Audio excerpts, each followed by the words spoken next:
আসসালামু আলাইকুম রহমতুল্লাহ। প্রিয় এসএসসি এবং আলিম বেসের শিক্ষার্থীরা, আশা করি সকলেই ভালো আছো। ইতিপূর্বে আমরা ভিডিও দিয়েছি বাইনারি থেকে অক্টাল, অক্টাল থেকে বাইনারি এবং বাইনারি থেকে হেক্সা, এগুলো আমরা শিখেছি। আজকে আমরা দ্বিতীয় ক্লাসে শিখবো অক্টাল থেকে হেক্সা, হেক্সা থেকে অক্টাল। তো আমাদের মনে রাখতে হবে, অক্টাল থেকে হেক্সাতে কখনোই তারা সরাসরি যাইতে পারে না, তাদের একটা মাধ্যম লাগে, সেটা হলো বাইনারি। একইভাবে হেক্সা থেকে অক্টালে যাইতে মাধ্যম হচ্ছে বাইনারি। এক কথায় এরা এক অপরের সাথে মিলিত হতে পারে না, বাইনারিহীন। কেমন? বাইনারির সাহায্য লাগে। তাহলে দেখো, আমরা জানি এখানে দেওয়া আছে 587.375। এটা হচ্ছে কি অক্টাল সংখ্যা। এটা আমাদেরকে নিয়ে যেতে হবে কোথায়? হেক্সাতে। ঠিক আছে। তো আমরা জানি অক্টাল থেকে হেক্সাতে নিয়ে যেতে হলে কি করতে হবে? বাইনারিতে নিয়ে যেতে হবে আগে, কারণ তারা সরাসরি যাইতে পারে না। তাহলে আগে আমরা এটাকে কোথায় নিয়ে যাবো? বাইনারিতে। তো আমরা জানি, আমি যদি 60 টাকা নিয়ে দোকানে যাই, ওই যে কালকে নিয়মটা শিখেছিলাম আমরা, 60 টাকা তোমার কাছে আছে, তুমি দোকানে গেলে 60 টাকা নিয়ে, তাহলে তুমি কি করবে? 4 টাকার চকলেট কিনলে, বাকি কয় টাকা আছে তোমার কাছে? আরও 3 টাকা। এটাও কিনতে পারলে, এটাও কিনতে পারলে, মোট কয় টাকা হলো? 60 টাকা হয়ে গেল। তার মানে 7-এর মান হবে কি? 341। ঠিক আছে। এখন তুমি 2 টাকা নিয়ে দোকানে গেলে, ঠিক আছে, 2 টাকা নিয়ে দোকানে গেলে তুমি যদি 4 টাকার জিনিসটা কিনতে চাও, পারবে? পারবে না। যদি না পারো, যদি না বোধক হয় তাহলে 0, আর হ্যাঁ বোধক হলে 1। তার মানে তুমি 2 টাকাটা কিনতে পারতেছো এদিকে, এই জন্য এদিকে 1 দিলাম। 8 টাকা নেই তোমার কাছে, তার মানে এদিকেও 0 হবে। ঠিক আছে। যেদিকে হ্যাঁ বোধক হবে সেখানে 1, না বোধক হলে সেখানে 0। অর্থাৎ বাইনারির সিস্টেম হলো 1 দ্বারা হ্যাঁ বোধক, 0 দ্বারা বা 0 দ্বারা কি না বোধক বোঝাবে। বাইনারি এবার আর কিছু সংখ্যা বোঝে না। ঠিক আছে। এরপর হচ্ছে তুমি 5 টাকা নিয়ে দোকানে গেলে, আচ্ছা 2 এরিয়াটা বসে দিই, বাইনারি সংখ্যাটা 010। তাহলে তুমি 5 টাকা নিয়ে দোকানে গেলে কি হবে? 4 টাকারটা কিনতে পারলে, এরপর 2 টাকা কিনতে পারলে না, 0, 1 টাকাটা কিনতে পারলে। তাহলে 5 এরিয়া হচ্ছে, বাইনারি মান হচ্ছে 101। তাহলে আমরা এখন এটার মান খুব সহজেই বের করে ফেলেছি, তাই না? এরপর হচ্ছে আমরা একইভাবে কি করব? আমরা হচ্ছে 3-এর মানও বের করবো। 3-এর মান একদম সহজ। আমি এটা যেহেতু 4-এর এখানে নাই, মানে 4 টাকা দিয়ে তুমি কিনতে পারবে না এক কথায়। ঠিক আছে। তাহলে তুমি এখানে একটা 0 দিবে, এখানে 2টা 1 দিবে। সুতরাং 3-এর মান হচ্ছে কি? 011 সাথে সাথে মান আমরা জানি 341। কিছু কিছু মান হচ্ছে তুমি করতে করতে তোমার মুখস্থ হয়ে যেতে হবে। যেমন 7-এর মান 341 যদি অক্টালে হয়, হেক্সাতে হলে অন্যরকম। এরপর হচ্ছে 5-এর মান কত আমরা এদিকে করেছি? 5-এর মান হচ্ছে 101, বলে 101। আচ্ছা, এটা তো আমরা এখন অক্টাল থেকে বাইনারিতে নিয়ে গেছি। আমরা জানি অক্টাল থেকে হেক্সাতে কখনো সরাসরি যায় না, বাইনারির মাধ্যম লাগে। এই জন্য আমরা এখন বাইনারিটা বের করলাম। এখন আমাদের কাজ হচ্ছে এই বাইনারি সংখ্যাকে আমরা কি করবো? হচ্ছে হেক্সাতে নিয়ে যাবো। এখন আমাদের জানা আছে হেক্সার বিট তো 4 বিটের, হেক্সার বিট 3 বিটের নয়। এতক্ষণ আমরা করেছি হচ্ছে অক্টাল, অক্টাল 3 বিট, কিন্তু হেক্সার বিট তো 3 নয়, হেক্সার বিট হলো 4। সুতরাং আমরা এখানে 3 ঘর নিতে পারবো না, আমাদের নিতে হবে কয় ঘর? এই যে দশমিকের এদিক থেকে 4 ঘর করে নিতে হবে। দেখো তো, এই যে 4 ঘর করে নিয়ে নিলাম না? হ্যাঁ। এরপর এদিকে আমি দেখতে পাচ্ছি এদিকে শুধুমাত্র একটা 1 বাকি আছে, কিন্তু কোনো সংখ্যা নেই। এই জন্য আমি এদিকে কি নিব? আমরা কালকে শিখেছি 3টা 0 নিব। 3টা কি নিব? 0 নিব। তাকে পূর্ণ করার জন্য 3টা 0 নিলাম। আচ্ছা, এবার আমরা এদিক থেকে করে আসি। এখানে হচ্ছে 1 2 4 8, 8-এর কোনো মান নাই, তাহলে এই 3টার মান কত? 7। ঠিক আছে। এরপর হচ্ছে 1 2 4 8। ঠিক আছে। এখানে মান কার কার আছে দেখো তো, এই যে 1 1 2 4 8, 4 আর 1-এর মান, তাহলে কত হবে? 5। ঠিক আছে। এরপর হচ্ছে এখানের মধ্যে দেখো, এখানের মধ্যে হচ্ছে 1 2 4 8, 1-এর মান শুধুমাত্র, তাহলে কি হবে? 157, 157। দশমিক বসাই দাও। এবার এটার মানটা বের করে একটু। এটা হবে দশমিকের পরটা পূর্ণ, মানে যেটা ভগ্নাংশ সেটা কি হবে? ভগ্নাংশটা এদিক থেকে হিসাব করবে। ঠিক আছে। আমরা কালকে শিখেছি। দেখো এখানের মধ্যে 1 2 4 8, তাহলে এই যে 1 2 4 3টা ভর্তি মানে কি? 7। কেমন? তারপর হচ্ছে এদিক থেকে 4 বার নাও, তাহলে কি হয়? 1 2 4 8, 1-এ কিছু নেই, 2 আর 2 অ্যাক্টিভ, 4 অ্যাক্টিভ, 8 অ্যাক্টিভ, তাহলে 4 8 আর 4 কত হয়? 12। 12 আর 2 কত হয়? 14। আমরা জানি এ মানে 10, বি মানে 11, সি মানে 12, ডি মানে 13, ই মানে 14। কেমন? এফ মানে কত? 15। আমরা এখানে কত পেয়েছি বলো তো? আমরা এখানে পেয়েছি হচ্ছে 14। 14 মানে কি বলো তো? ই। 14 মানে কি? ই।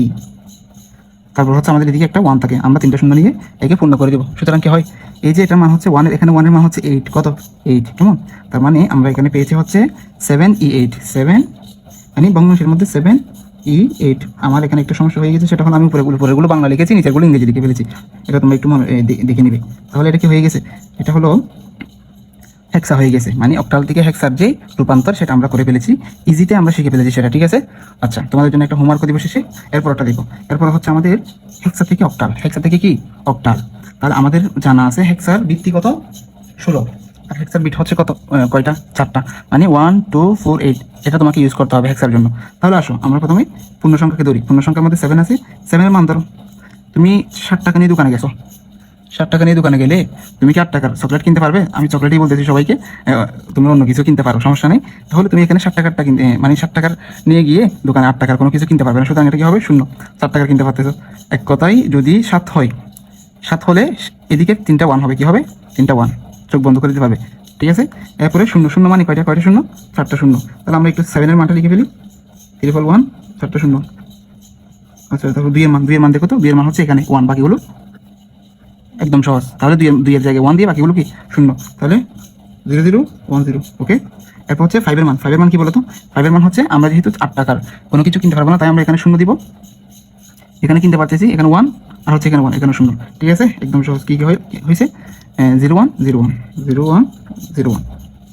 আচ্ছা এরপরে 4 এর মান বলো, 4 এর মান হচ্ছে 1 এখানে, ঠিক আছে, বাকি 3টা 0, 0 1 0 0 0 1 0 0। তাহলে এটা একটু সুন্দর করে আমি লিখে দিই, ঠিক আছে। আচ্ছা লেখার আগে তোমাদেরকে একটু বলি আমি, আমাদের কাজটা হলো কি মূলত এখানে আমাদের কাজ হলো হেক্সা থেকে অক্টালে নিয়ে যাব। এখন তো আমরা এই যে এই সংখ্যাটাকে আমরা হেক্সার সংখ্যাটাকে আমরা বাইনারিতে আনলাম, কারণ হচ্ছে হেক্সা সরাসরি অক্টালে যাইতে পারে না, তার একটা মাধ্যম লাগে বাইনারি। তো আমি তো বাইনারির মান বের করলাম ভাইয়া, এখন আমাকে কি করতে হবে, এখন আমি তো বাইনারির মানটা বের করলাম হচ্ছে 4 ডিজিট দিয়ে, 4 বিট দিয়ে। এখন আমাকে যেহেতু অক্টালে নিয়ে যাইতে হবে, অক্টালের বিট হচ্ছে কয়টা 3টা ভাইয়া, 1 2 4, এটা হচ্ছে অক্টাল বিট। এখন আমরা জানি হচ্ছে অক্টাল বিট 3 আর হেক্সা বিট কি 4। এখন আমাকে তো অক্টাল নিয়ে দিতে হলে আমাকে 3 বিটে নিতে হবে, সুতরাং এখানে যে 4 বিটের আছে এগুলো আমাকে কি করতে হবে 3 বিট করতে হবে। আর এখান থেকে ধরো তুমি পূর্ণ সংখ্যা ধরো, তো পূর্ণ সংখ্যাকে তুমি 3 সংখ্যা করে ভাগ করে ফেলো, ঠিক আছে, ইজিটা একদম হয়ে যাবে। এদিকেও সেম ভাবে করো, ওকে, এদিকে একটু 0 দিবে। তাহলে ভাইয়া এদিকে দেখো পূর্ণ সংখ্যাটা আগে হিসাব করি, 3 4 1 মানে 7, ঠিক আছে, 0 3টা 0 মিলে একটা 0, 3টা 0 মিলে একটা 0, দেখতে পাচ্ছি এখানে 1 এখানে 2 এখানে 4, তার মানে এখানে 1 এর মান 1ই, ওকে।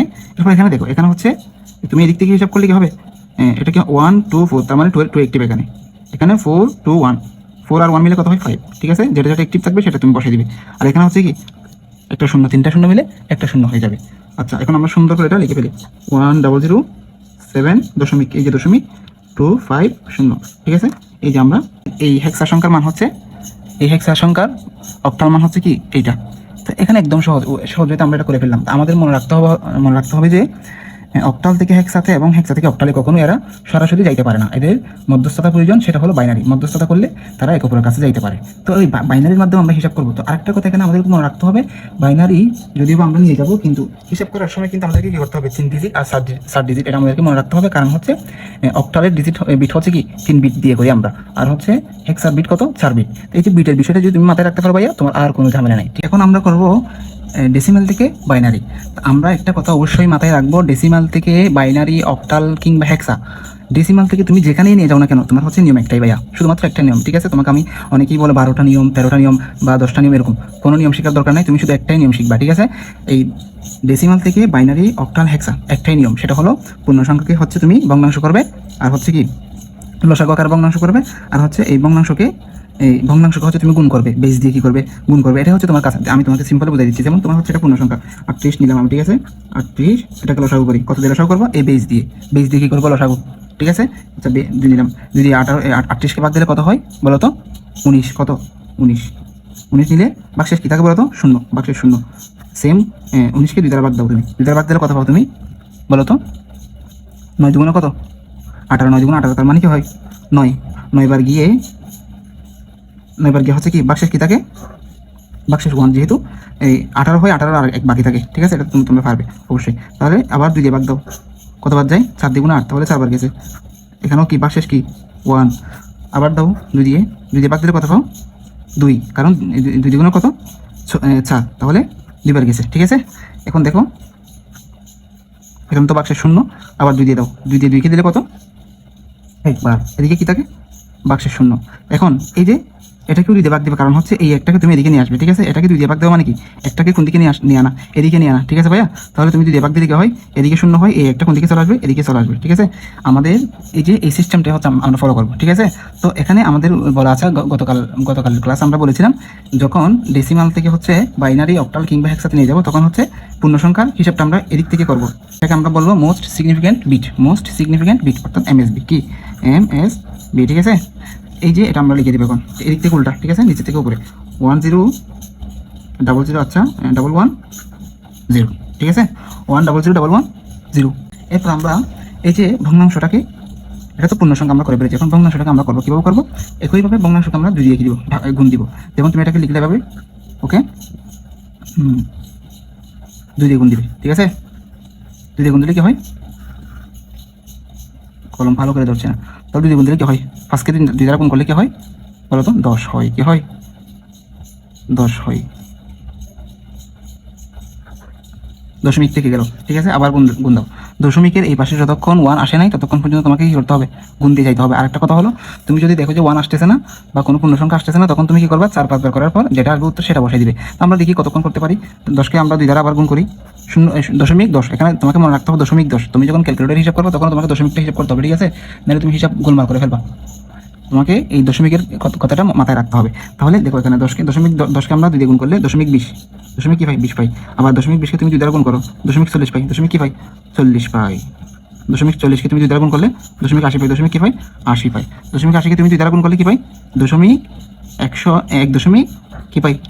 1.60। 1 কি 60, ঠিক আছে না? তাহলে আমরা 5 গেলাম। আমরা কি পেয়ে গেলাম? 1 পেয়ে গেলাম, অর্থাৎ এদিকে এগুলো শূন্য। এগুলো কি দশমিকের আগে কোনো কিছু না থাকলে এটা কি শূন্য। তাহলে এখন আমাদের মান হবে কি? এই যে এটাকে বলে এলএসবি, এটাকে কি বলে? এলএসবি। এটা হবে তোমার এদিক থেকে নিচে নামবে, উপর থেকে নিচে, অর্থাৎ শূন্য। এটার মান হবে 0.00001।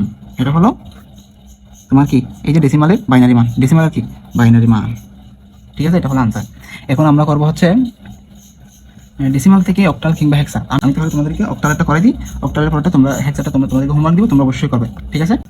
তাহলে আমরা হচ্ছে এখন ডেসিমাল থেকে কোথায় নিয়ে যাবো? অক্টাল, ঠিক আছে? ওই যে বলেছিলাম একই পূর্ণ সংখ্যাকে লসাগু আকারে ভাগ দিবা আর হচ্ছে ভগ্নাংশকে গুণ দিবা বেস দিয়ে। তাহলে আমরা একটা ডেসিমাল সংখ্যা নিই, সেটাকে আমরা অক্টালে নিয়ে যাবো। ধরো আমি 175.15, 175.15, এটা হচ্ছে একটা কি মনে করো ডেসিমাল সংখ্যা। এটা আমি নিয়ে যাবো কোথায়? অক্টালে, ঠিক আছে? অক্টাল বেস কত? 8 মনে রাখতে হবে, ঠিক আছে? এখন আমরা এটা পূর্ণ সংখ্যাকে কি দিব? ভাগ দিব। 175 নিলাম, ভাগ কত দিয়ে? বেস দিয়ে কি দিব? ভাগ দিব। বেস দিয়ে ভাগ দিলে কত হয় ভাইয়া? বেস দিয়ে ভাগ দিলে কত হয়? আমরা দেখতে পাচ্ছি, ক্যালকুলেটর হিসেবে দেখতে পাচ্ছি হচ্ছে 8কে 21 দ্বারা কি দিলে? গুণ দিলে। 8কে 21 দ্বারা গুণ দিলে কি হয়? যেটা হয় সেটা হলো 168। 100 কি 68। তাহলে আমরা যেটা দেখতে পাচ্ছি 168 হলে কত বার যাচ্ছে? 21 বার। 21 বার। বাক্সেস কত থাকে? বাক্সেস 7 ভাইয়া। যেহেতু 68 হয়েছে, বাক্সেস তোমার কি 7 থেকে যায়, এটা তোমাকে মাথায় রাখতে হবে, এদিকে লিখে দিতে হবে। একইভাবে তুমি 8 দ্বারা আবার কি দাও? ভাগ দাও। তাহলে দেখো 8 কয়বার যায় বলো তো? 2 বার যায়। কয়বার? 8 দ্বিগুণে 16, 3 বার যায় না, 3 আর 24 হয়ে যায়। তাহলে 2 বার গেছে। 2 বার গেলে কত হয় বলো তো? 16 হলে বাক্সেস কত থাকে? 4 আর এদিকে 5। আচ্ছা, 4 আর 1 মিলে কত? 5 আর কি। এরপর হচ্ছে এই 2 এর মধ্যে 8 দাও, আবার ভাগ দাও। যায় না। সুতরাং যদি না যায় তখন কি দিবে? 0 দিবে। এই দুটাকে এদিকে নিয়ে আসবে। বুঝতে পারছি? এই যে 8 2 এর মধ্যে ভাগ যায় না, যেহেতু যায় না তাহলে আমরা 0 দিব। 0 দিয়ে এই দুটাকে এদিকে নিয়ে আসবো। আমার কাজ শেষ। আমরা এদিক থেকে এমএসবি দাও। এমএসবি কি হয়? এমএসবি দিলে কি হয়? 2 5 7, এটা বের করে ফেলছি, ঠিক আছে? এরপর তুমি 15কে বের করো। 15কে কি করবে? গুণ করবে। কি করবে? 8 দ্বারা গুণ করবে। 0.15, শুধু 15 নয়, 0.15 গুণ 8 কত হয় বলো তো? 8 9 120 কত? তাহলে 120, 1.20, 1 কি 20। এই একটা দাগ দিলে হয়ে যাচ্ছে। আবার তুমি 8 দ্বারা কি করো? গুণ করো। 8 দ্বারা গুণ করলে 1.60, 1 কত 60। তাহলে মানে 60 আর কি। তাহলে তুমি এটাকে আবার 8 দ্বারা গুণ করো। 8 দ্বারা গুণ করলে কি হয়? 4.80, 4.80। তাহলে এরপরে আবার গুণ করো। কেন 8 দ্বারা গুণ করছি? কারণ হচ্ছে এটার মান কি? এটার মান কি বলতো? এটার ভিত্তি কি? ওই অক্টালের ভিত্তি 8, এই জন্য আমরা 8 দিয়ে কি করতেছি? গুণ করতেছি, ঠিক আছে? 8 দ্বারা গুণ করলে কত হয়? 6.40, 6.40, ঠিক আছে? এরপর হচ্ছে আবার আমরা চাইলে কি করতে পারি? গুণ করতে পারি, সমস্যা নেই। তো আমাদের গুণ কখন থামবো বলো তো? যখন আমরা 0 পাই যাবো। যখন আমরা কি পাই যাবো? এই যে এদিকে 0 পাই যাবো, মানে ডাবল 0 পাই যাবো, তখন আমরা বন্ধ করে দেবো। যদি আমরা এদিকে 4-5 ঘর করার পরেও যদি 0 না পাই, তখন আমরা 5 ঘর করার পরে স্টপ করে দেবো। যেমন দেখো এখানে আমি 8 দ্বারা গুণ করলে কত পাই আমি বলো তো? 3.20, 3 কত 20। দেখো আমরা 5 ঘর করে ফেলেছি। আমরা কিন্তু 5 ঘর করার পরেও দেখতে পাচ্ছি এদিকে 0 মিলে নাই। সুতরাং আমরা এখন কি করবো? আমরা এই দুটোর মধ্যে স্টপ করে সমাপ্ত করে দিব। এলএসবি কি ভগ্নাংশটাকে আমরা কোন দিক থেকে আনবো? এদিক থেকে আনবো। কোন দিক থেকে? এদিক থেকে হিসাব করে আমরা বসাই দিব। এই যে 1 1 4 6 3। এখানে যেহেতু আরো অনেক হচ্ছে, মানে এদিকে আমি 0 যতক্ষণ পাচ্ছেন ততক্ষণ যদি করি অনেক হচ্ছে না, তখন আমরা কি দিব? ডট দিব। ডট দিয়ে আমি বুঝিয়ে দিব যে আরো অনেক হবে, ঠিক আছে? যেহেতু 0 মিলতেছে না, আমরা অতক্ষণ করলে তো আর কোনো মিনিংফুল হচ্ছে না, এই জন্য আমরা কয়টা 5টা নেবার পর আর নিব না। তুমি এটা আর বসে দাও, হয়ে গেছে। দেখো ভাইয়া, এগুলো হচ্ছে একদম সহজ। তো এখন কথা হচ্ছে, আমি তোমাদেরকে বোঝানোর সুবিধার্থে অনেকগুলো পড়া হচ্ছে আস্তে আস্তে বলেছি, ঠিক আছে? যে মানে অনেকে আছে না বেসিক একদম দুর্বল, বুঝতেছে না, অনেক ক্লাস দেখার পর হচ্ছে ও বুঝতেছে না।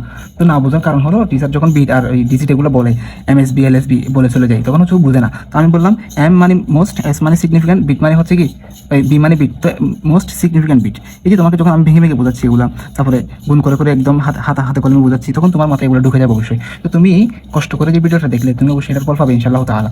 এখন আমাদের হাতে শুধুমাত্র আরেকটা ভিডিও আছে, এই ভিডিওর মাধ্যমে এই যে রূপান্তর, সংখ্যা পদ্ধতির রূপান্তরগুলো ইনশাআল্লাহ তাআলা একদম শেষ করে দিব।